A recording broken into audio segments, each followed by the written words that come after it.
Dyslexic genius here. What I'm going to talk about is how to determine what way your spring goes in. And this easy way on a Victor. On Victors, they have a schematic, because if you get the phonograph and the barrels are out, how do the barrels go back onto the motor? Well, on Victor, they give you the schematic, and you'll see this little piece there and that little piece right there on the schematic. Okay, that's the bump on the spring barrel.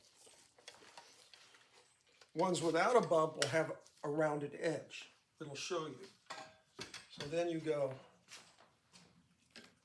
okay, I have the little bump right here. Now, we know that we have a bent spring, and we know we have a broken spring. We know this is the spindle shaft side. So what we do is you pull everything apart, and this is called the arbor, and this is what winds the spring barrel, and it has that little nipple. Some phonographs are different. If it's a Victor and say it's a bend, then the driving force is on this edge right here, because if you put the spring in backwards, it slides off. So that grabs it here and winds it in. On other phonographs, Edison's, Columbia's, whatever, they only have a round one like this. So then you have to determine this. Determine which way the spring goes in? Yeah, because this is the hookup for a pair, and it determines what direction it's cranking. So we know on this Victor that we have this piece coming out, and we have this slot, which means that when we crank, this comes together and it holds the arbor in place so it doesn't move. We also know on a Victor's like this that the back spring barrel has the same thing. So you have the drive gear here for the spindle shaft, and then that one drives this one. So what we do is we know we have this slot, so this one's going to go in this way because the spring barrel fits this way. So we take the shaft for the spring barrel,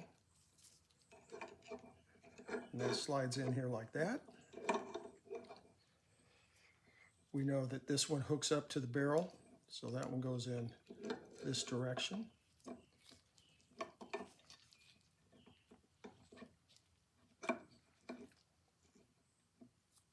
Then you take the ratchet paw, this part here, the gear, and you assemble that also.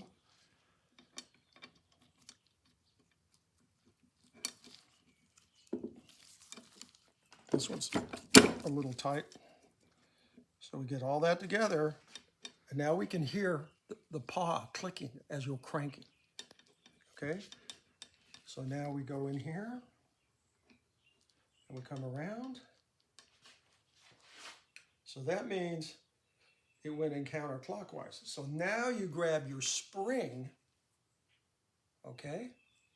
And you can see in here that if this is turning this way, that means that this spring goes in counterclockwise because it's grabbing the center and it's pulling this in like that.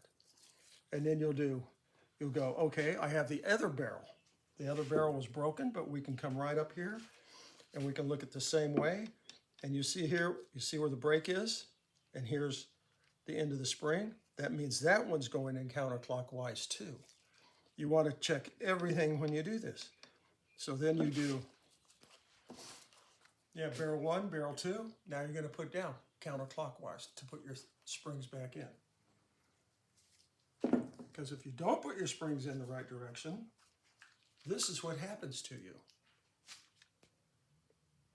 And if you punch around the Victor Victrola page, he talks about springs and how directions they go into, because it gets a little complicated more if you have a single spring barrel with two springs. That means one goes in one direction, one goes in the other direction. And that's my tip for the day.